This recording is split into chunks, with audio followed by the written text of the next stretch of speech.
асқазаным ауырады, сондай жағдайда не істеу керек, жаңа түнмен ұйықтай алмай шығамын деген сияқты, енді өт туған белгілер бар, асқазан қабылдамаған соң аппетит болмайтыны бар деген сияқты. Ол енді жаз келіп жатыр, ыстық болған соң мен аппетитім болмай жатқан шығар деген сияқты нәрсе ғой. Сөйтіп айта салатындар болады, негізі ондай емес. Тамақ ішуге аппетит болмай жатса, сізде асқазан қабылдамай жатыр деген сөз. Ал оның ені қарапайым картошканың солын ішу.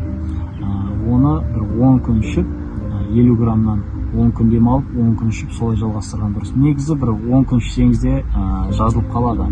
Енді ол язва болып қатты асқынып кеткен жағдайларда 2 рет 3 рет қайталау керек. Ал бұлай жаңағы үй жора беріп жатыр, асқорт аппетит болмай жатыр дейтін болсаңыз, онда картошканың солын 10 күн ішсеңіз жеткілікті, жарты стаканнан аш қарынға ішесіздер.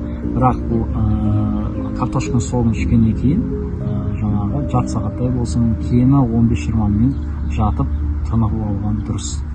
Осы ең пайдалы болған болса, жаңағы чаттарға жіберіп қойыңыздар WhatsApp-тағы, және халық емін мұқабил деген Instagram, TikTok, YouTube-дағы каналдарына тіркеліп алыңыздар.